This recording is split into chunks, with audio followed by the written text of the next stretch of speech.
portrays their own medical doctor, who is known right now for holding Daniel Bryan out due to concussion-related symptoms. Well, yeah. Well, it's not making the NFL look great in any way either, and that commercial is airing all through the NFL games. So I think it's something that's kind of out of their hands. And it's crazy because they used to have a stranglehold on stuff like that. Do you remember the ESPN show Playmakers that was about 12 or 13 years ago, and the NFL pressured them, and it was a great show, a fantastic show. It was really a precursor to, it was one of the original, like, when TV really started to change. That's out of their hands, and now, I mean, it's a much lesser extent, but WWE has a lot of people that are going to see this familiar name and think of him as inept. Chris Nowinski, he was on ABC's This Week on Sunday. I don't know if you guys saw that, but man, that guy, he looks completely different than when he was in WWE. I mean, really? Completely. You would never guess that he was a former pro wrestler. I mean, different how, Raj? Good, bad? Just like a slightly overweight businessman that kind of look. He looked good. I mean, good in the sense as he's healthy, but not like a former. Exactly. Not like he was ever an athlete. Yeah, I just saw a picture of him. I thought that was a guy that could have been something pretty good for WWE. I mean, he had something that Maven, who won Tough Enough, didn't have. That was a big loss for them, but he's obviously doing much more for the world now than he would have as a WWE superstar, because he's helping a lot of people right now. Next up, we had Sasha Banks crushing Brie Bella. This was another distraction finish. Brie knees Naomi in the face. Sasha Banks beats her. I like the heels cheating. That's cool. Sasha Banks needs to be winning. She's the most popular person in this division. Vince, how did you feel about this? How do you feel about Sasha Banks? Well, no, I like Sasha Banks. I mean, she's as talented as heck. I mean, there's no question about that. But, man, I got to be honest with you.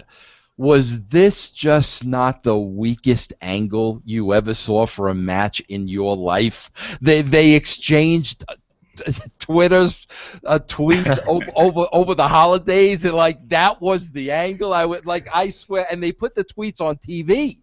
And I was like, oh, my God, this has to be the weakest storyline I've ever seen. I mean, and basically, out of those tweets, Brie's supposed to be a babyface. Yeah. Well, she should be if she's doing Daniel Bryan's kicks. She should be a babyface. I just thought, like, the way they got into this match was just really, really weak.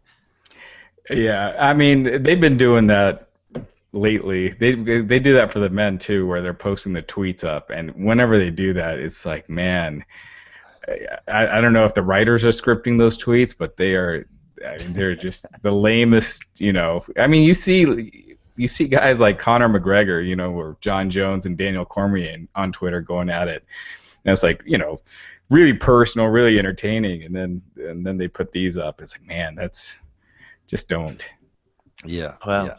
It looks like they're setting up for the strong style classic of Sasayoto Banks versus Nikki Haru Bellasawa. So, and here's the thing: they're going to try to make Nikki Bella the returning babyface in this, probably, and it's not going to work.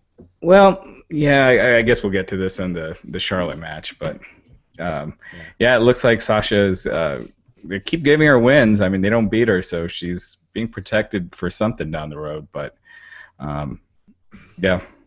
It looks like it's not happening at TLC.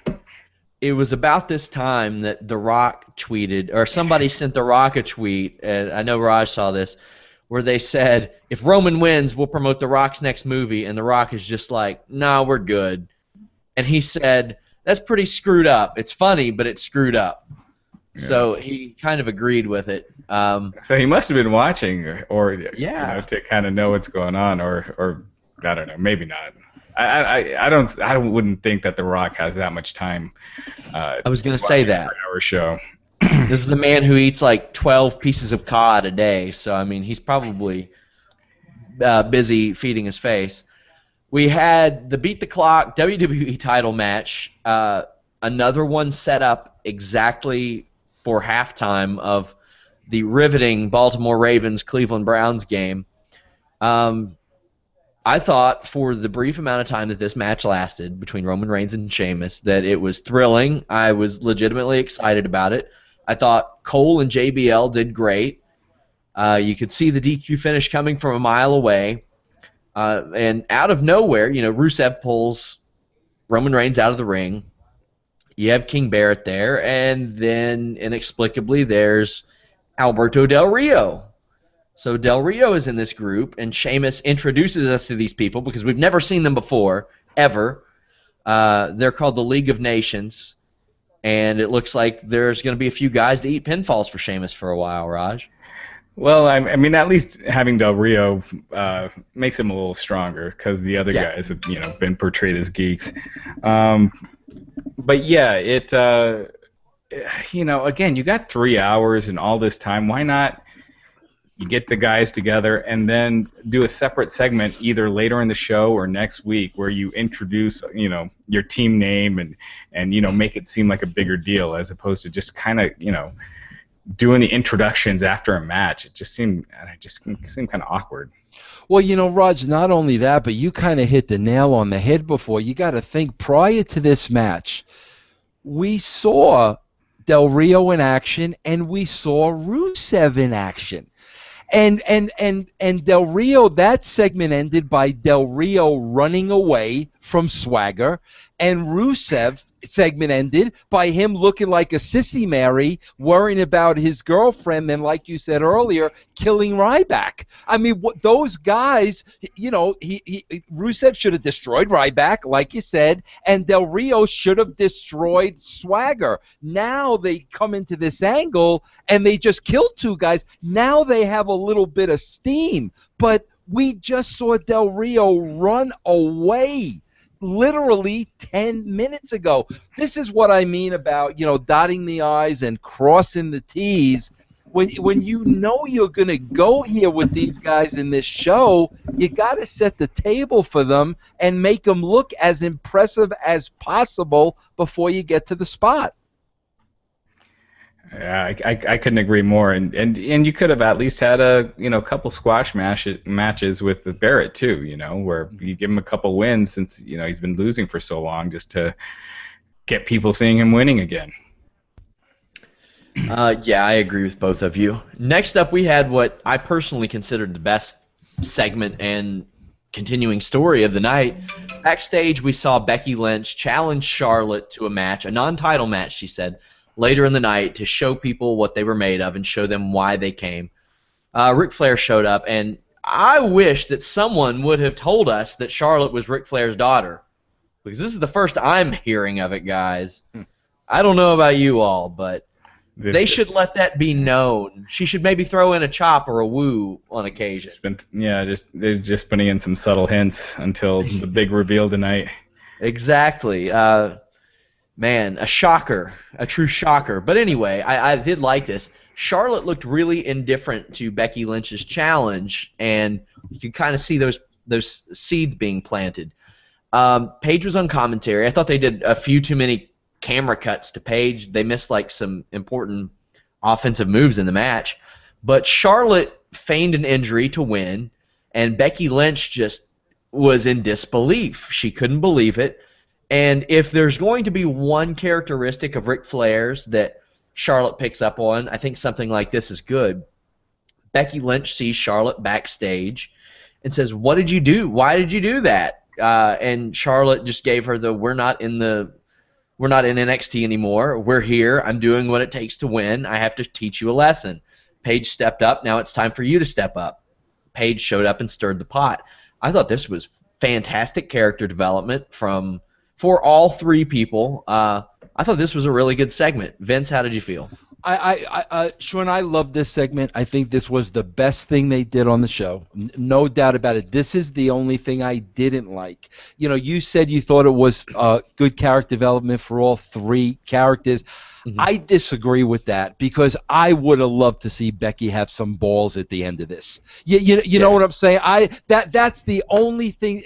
She looked stupid. That follow up in the locker room, Sean. That was the only thing I didn't. I would have if she would have went after Charlotte. I mean, I think that would have been tremendous for Becky. I think it would have been a home run all around. So, like, I love this. I love the idea of it. I give credit to the WWE on this one, but I just wish Becky would have had some balls at the end.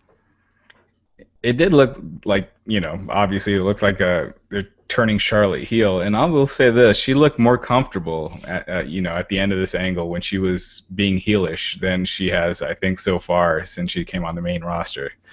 I mean, she looked like she fit, like she wasn't acting there, and so I thought she was strong there, and I thought Paige was great on the mic. But I agree with the Becky Lynch thing, and now that Vince brought it up, I didn't really think about it earlier, but yeah. She did look like kind of a dweeb out there, but she's also the one that they're not really pushing right now. So, but it would have been good to see her try to do something and try to fight back or smack her or something. I'm hoping this leads to her snapping. The Paige thing kind of reminds me of an angle that actually, Vince, you may have had something to do with, but Paige has kind of been saying all along, Charlotte's fake, Charlotte's fake, Charlotte's fake, and now she's fake. It kind of reminded me of I think it was Samoa Joe, the Pope, Sting, and Kevin Nash in TNA, where for months they were saying, watch out for these guys, watch out for Hogan, watch out for Hogan, he's going to turn on you guys. And for months they looked like heels. Then when Hogan did a big turn, they were the baby faces. Did you have anything to do with that, Vince? Yeah, I know exactly what you're talking about, and yeah, that's why I think, Sean, like I said, I think they did a good job with this all around. I was surprised to see it. It's kind of outside of the box for the WWE of late, but like I said, that one small thing with Becky, I think that could have been a home run all around. Yeah, I think them maybe taking that type of angle and.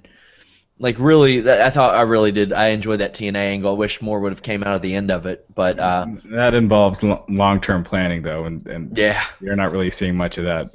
Yeah, and Raj, that's why you're exactly dead on. That's why Rusev wasn't built properly, Barrett wasn't built properly. They probably came up with that literally 2 weeks ago, and so that's why it's not being done the right way. Well, something I'm sure that they planned 6 or 7 months ago was the Rose Bush. Adam Rose's basically Raw recap.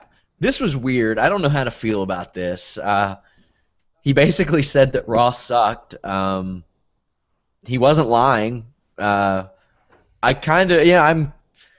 open to see where this goes. Raj, what did you think of this? I mean, yeah, it's I guess it's fine for what it is, but I don't see this helping his character out. I mean, I think he's going to be in the exact same spot when he's can't hurt wrestling. Yeah, it's true. I don't know. I thought it was kind of lame, but I was, I thought it. I don't know. It was just really corny, and I know it's supposed to be, but it was corny to the end where it was not entertaining to me. But Yeah, I think this is the kind of thing you're going to see it go away in 2 weeks. And again, we've talked about this here before. His real life story is so freaking interesting. I mean, so unique, so interesting. It would be tremendous. And to, not acknowledge that, but do this. I just don't understand the logic there. Vince, did you ever hear Justin Gabriel's idea for Adam Rose's bunny that I think he told Raj in an interview? No. It was fantastic. He said that for weeks he wanted like the bunny to be in hardcore matches and jump off of things and just be this ridiculous daredevil, and he goes on a losing streak or he gets beat up and you see him backstage drunk all the time. They find him knocked out backstage, and they pull the bunny head off, and it's Vince McMahon. Oh, and he's just been having this like double personality or split personality. Yeah. Where he doesn't remember anything that the bunny does. I thought that was fantastic. It's those out of the box ideas. I mean, whether or not that would have worked or not, or I doubt Vince would have done it, but just stuff like that. Cool to see more of entertaining things. I mean, just something different. It's a variety show. It's supposed to be a variety show. We did have a little bit of variety. The Stardust Titus backstage things kept going. I hear you groaning about it. I kind of like him. I don't think they're anything worse. Like I said, what worse? I mean, it can't hurt Stardust. I think Stardust is just such a terrible character. Cody Rhodes, man, the fans want him as Cody. The Stardust thing has clearly not worked. He's never, he never wins on Raw. He's paired with the Ascension. At some point, where do you go? Like, all right, this isn't working. And I can just take off the face paint, and I already have name recognition. Yeah. And turn this thing around. But man, I don't know. The stuff with him and Titus, it does nothing for me. Yeah, it doesn't do anything for me, but I will give them kudos for at least getting those guys on the show. I mean, at least they're attempting to get those guys on the show, so that's something. But I mean, it doesn't do too much for me. I'll pitch my fantasy booking idea here, and it's not going to happen because Goldust just jobbed out. I mean, everybody wants Stardust as Cody Rhodes. When I see Goldust, I look at him and I say, that's who that guy is. He's Goldust. When I look at Stardust, I say, that's not him. That's Cody Rhodes. I would just have Goldust come out, lay waste to the Ascension right in front of Stardust, and then just smack the piss out of him several times and just say, this isn't you. Lead to a match. Cody Rhodes kind of discovers himself. And, they're going to have a lot of slots open on pay-per-view with this thin roster coming up. Just give him a reason to be back in that character like he needs one. We just want to see him in that role again so he can be useful in some way. I kind of think these segments are funny, but I want to see Cody Rhodes doing something. Yeah. To close the show, we were supposed to have an 8-man tag with the League of Nations, which is Del Rio, Barrett, Sheamus, and Rusev, against the Usos, Ambrose, and Reigns, but the New Day came out and said that it will be a 7-on-4 handicap match. That begs the question, why the hell didn't Jack Swagger come help? Why the hell didn't the Lucha Dragons come help? Why the hell didn't Ryback come help? And why didn't Kevin Owens stick his nose in all this business? Why should we care about this match, Raj? You shouldn't. That's why they put it on at the very end, at the lowest rated, time of the night. Do you think that's something they're strategically doing now? Because it seems like it. Absolutely. Because this is happening. Well, I guess last week they did Reigns and Rusev at the end of the show, but I do think when they have a segment that they want people to see, they're putting it at strategic times and not at the end. So they wanted people to see the Reigns and Sheamus match, so they did that during halftime. And but yeah, I mean watching it, it's like the heels should win because they got the big, they outnumber them, but ultimately it doesn't really matter. It would be bad, for the faces to win because, it's like that. It's like when Hogan and Savage beat, the entire Dungeon of Doom, and they brought in all these guys, and Hogan and Savage beat them all in one match. So anytime you got one team way outnumbering the other, and the team that's outnumbered wins, I think makes the other guys look really weak. So it went how it should have. It wasn't. It did not seem like a main event angle. Vince? Yeah, Raj, man, I hear what you're saying, and you've said this before, and I'm not disagreeing with you, Raj, but I just hate to think that they're throwing in the towel. At 10:30 at night, that drives me crazy that they're quitting. They're just giving up at 10:30 at night. But I mean, with that being said, there was no reason to watch this match. There were no stakes on the line. I'm going to tell you, as dreadful as the Ravens and the Browns sound, it was a good game, and I was going back to that game during this match, which I'm sure a lot of people would. There was no reason to win this match. It was, okay, Vince McMahon is going to put Roman Reigns in an underdog role again. It's going to be 7-on-3. I get it, but God, Roger, I hate the idea of them just quitting by the time they get to the end of the show. I agree with you 100%. I mean, Because once you get people used to that, like once they got people used to SmackDown being the B show, it tanked. There was time, back in the day, it used to beat Raw in the ratings. Now, it's far and beyond the B show. And once you give up the third hour, and if that is what they're doing, it doesn't take long for people just skipping it completely and that third hour tanking. See, Raj, this is the only issue I have with that, and this is why I have trouble believing that, because of the USA Network. You know what I'm saying? The USA Network sure as heck doesn't want them to throw in the towel, come 10:30 to 11:15 at night. And I mean, every week we're seeing, from hour 1 to hour 3, a drop of at least 500,000 people. That's the average now. I mean, USA Network, they've got to have something to say about that. I agree 100%. I mean, me and Sean talked about this last week, where USA, they're paying for ratings, they're not getting the ad revenue.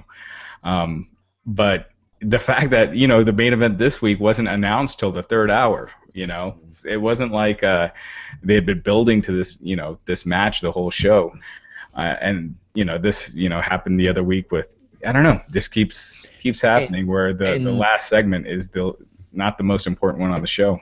And why is Ambrose eating the pin here instead of one of the Usos? Ambrose ate a pin from Sheamus. I thought that was pointless. You have 2 Uso brothers in there for that.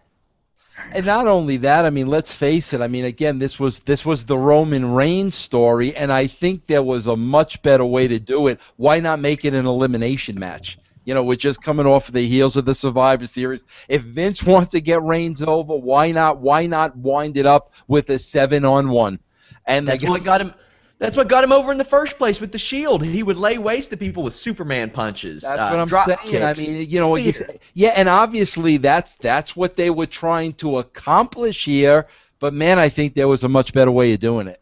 Or if they're gonna go with Sheamus pinning Ambrose in that match, why not just have the match be Sheamus versus Dean Ambrose? And give Sheamus a big win, since he hasn't had one yet since he's been champ. I mean, hasn't really had one in months, so other than the title win.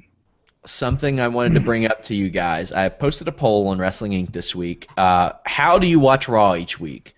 19% said they didn't watch Raw. So when you eliminate that and you take a look at how people watch Raw now, I put 2 options on there: live as it airs and DVR shortly after Raw starts to avoid commercials. I'll watch The Walking Dead, but I won't turn it on until 9:15, so I don't have to watch commercials. Based on that, only 49% are watching the show on the USA Network as it airs. We have people, a very small portion watching on Hulu.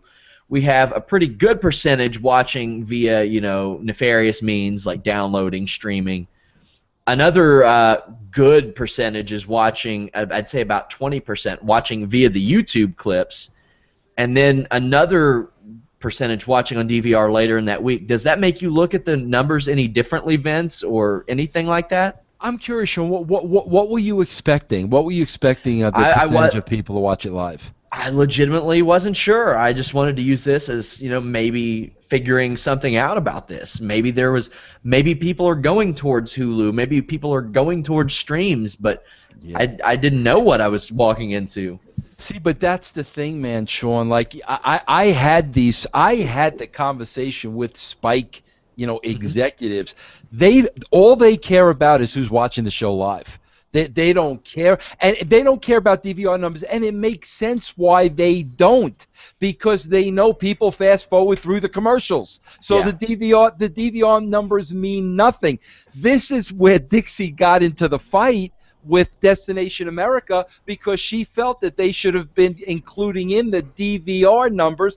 Destination America did not care about the DVR numbers. So that's where I think the WWE is going to be an issue, and that changes are going to be made. And I feel it's going to come from the USA Network. When USA is looking at what they once were doing with Raw compared to what they're doing now, and who knows what the financials are, but I had somebody Tell me. I'm like you. I'm not going to mention names. I'm not going to get anybody in trouble.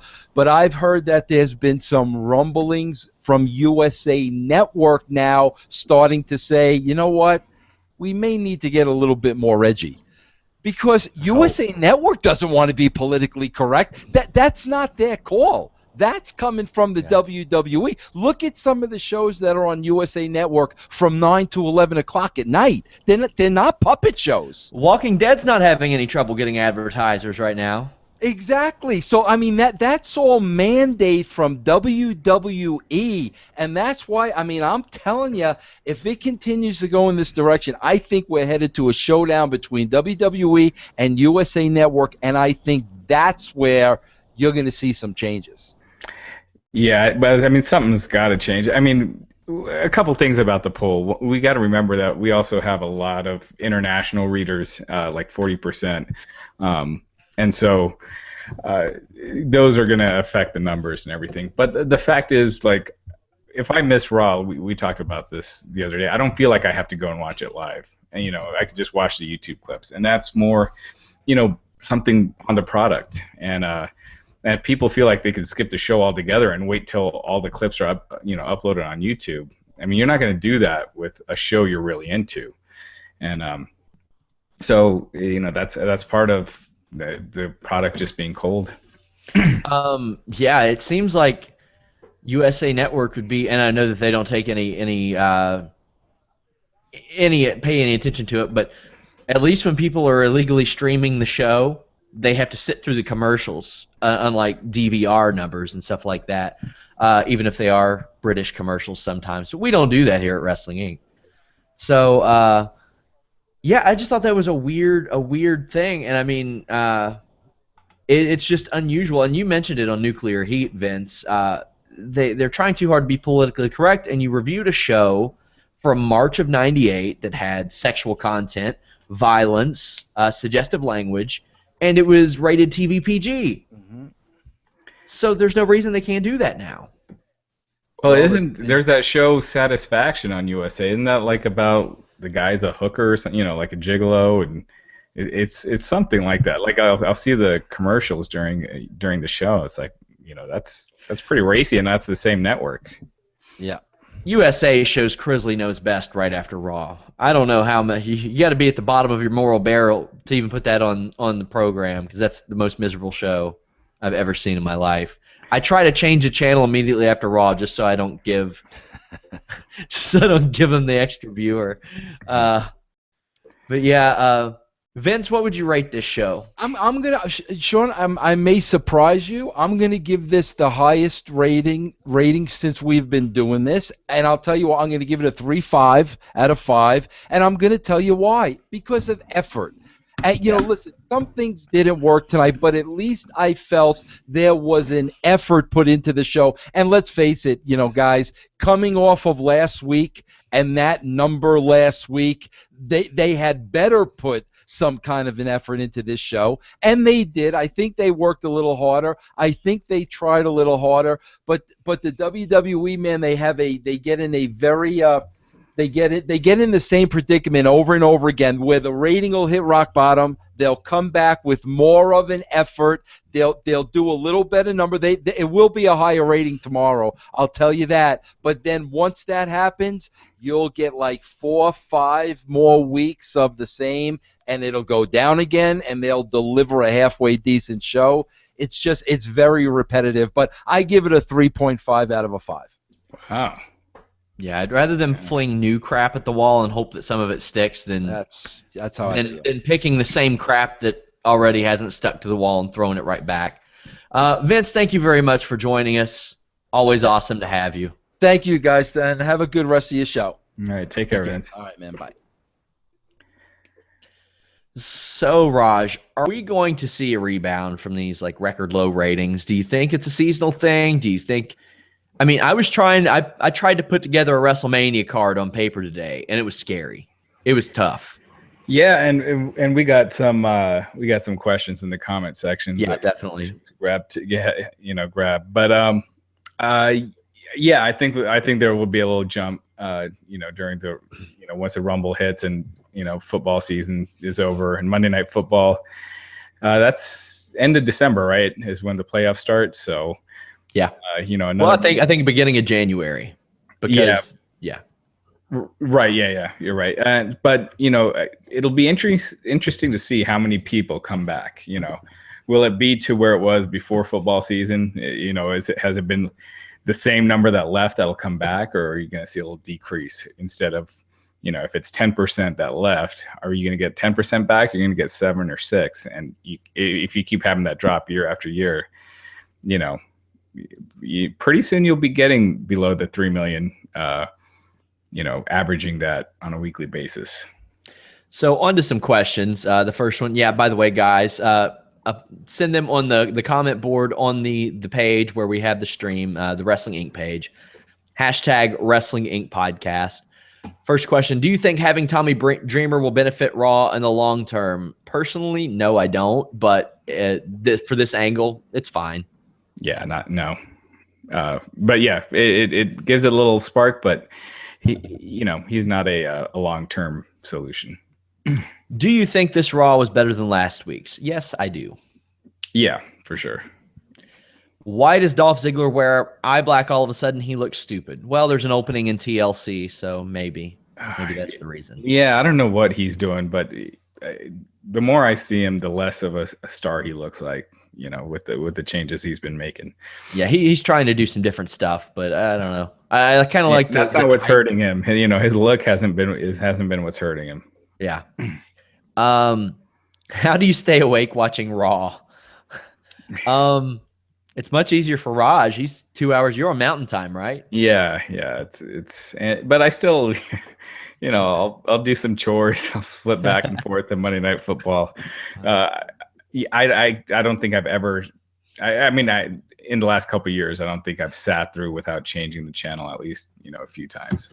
My fiance about once a month will get on that. I want to watch Raw with you. Kick. It never lasts 40 minutes. It has never lasted 40 minutes. She'll either fall asleep or be like, "Sorry, not doing this." Do you all think they'll build on what happened with Charlotte and Becky tonight and have a feud, or will WWE act like this never happened in a couple of weeks? I feel like this could be a good storyline, and both could benefit from it, with Charlotte being a great heel and Becky getting over as a face. I hope so. I really like this segment, but after seeing the Sasha Banks Natalya thing just get dropped with no match, you never know. But I hope so.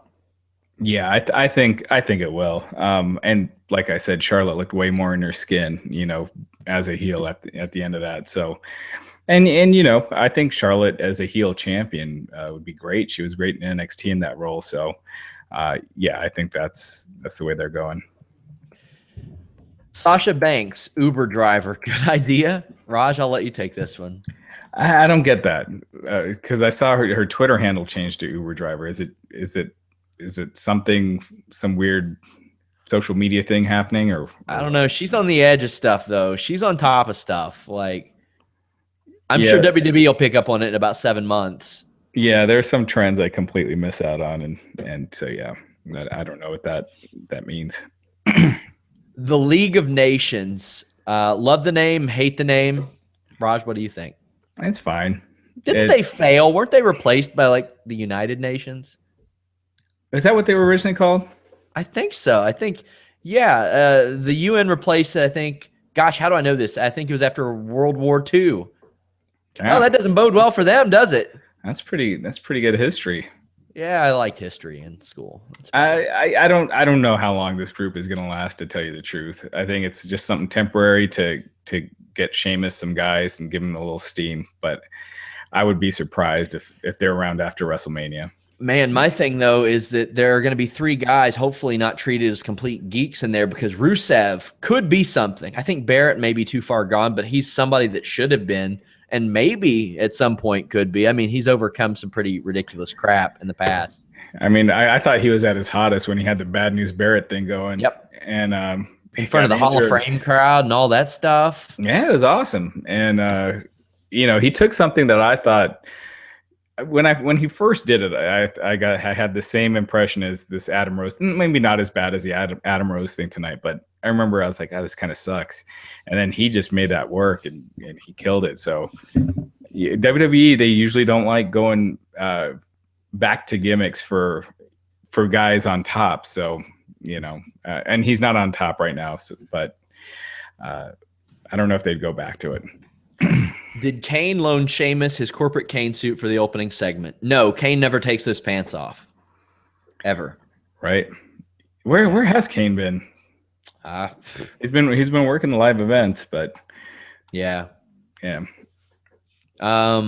Is Breeze already irrelevant? Yeah, I mean he was already he was when he came up. Nothing against him. I think he's a really good wrestler. It's just he had his spot, and that's what he was going to be. I think they should have tried, but I think he's already irrelevant. I think from the very beginning when he debuted with Summer Rae, that should have been on Raw, not on SmackDown, and then they should have followed. And then he loses his first match, so it's clear where they see him. Mick Foley enjoyed tonight's Raw. Did you? It wasn't terrible. It wasn't great. I mean, I thought it was above average. I thought. Yeah.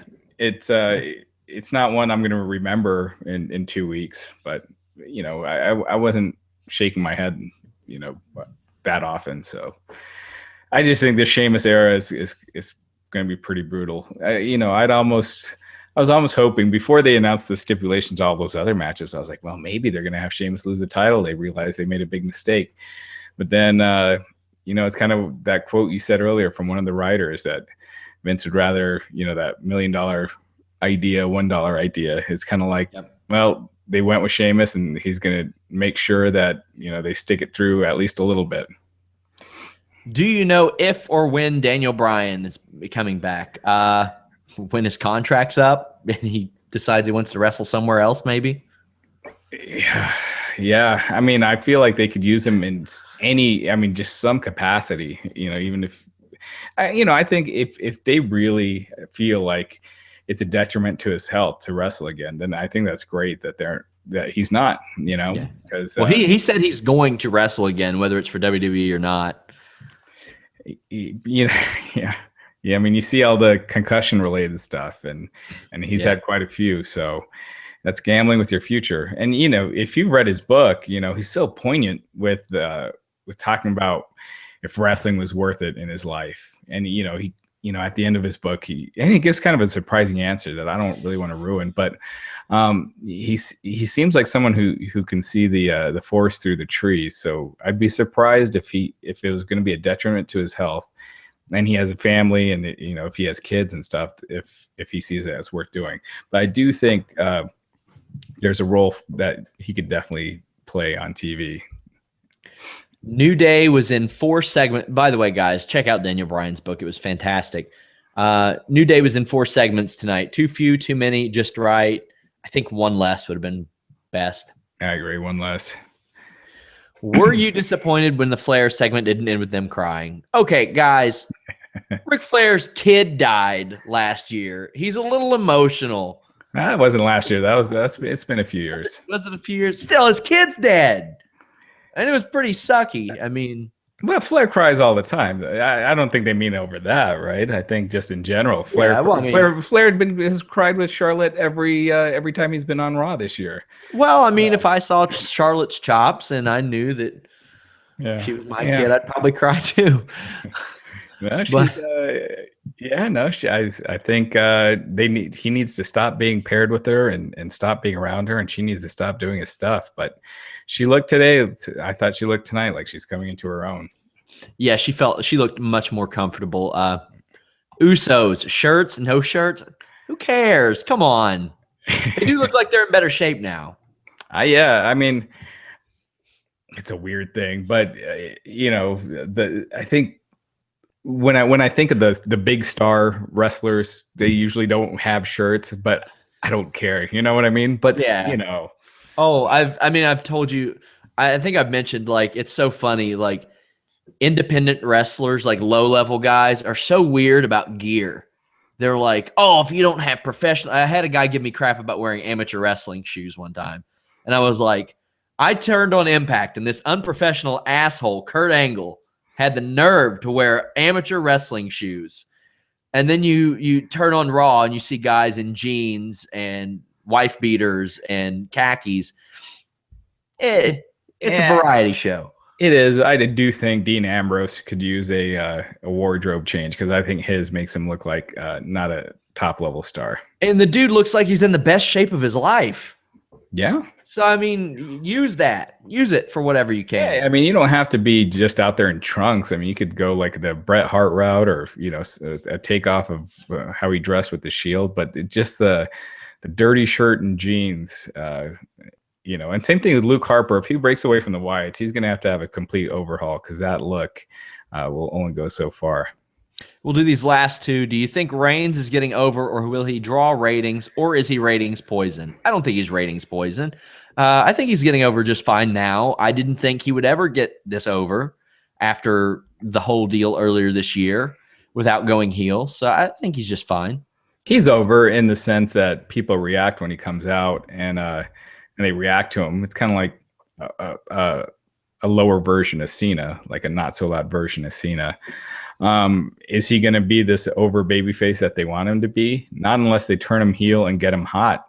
I don't think he's going to get hot as a face with their ideas that they have. I think he'll need to turn heel, really kick ass at that role to where the fans really want him to turn face, and kind of that Rock playbook. And otherwise, I don't see it. Somebody asking us if doing submissions on the top of tables does more damage. No, come on. Stop with that.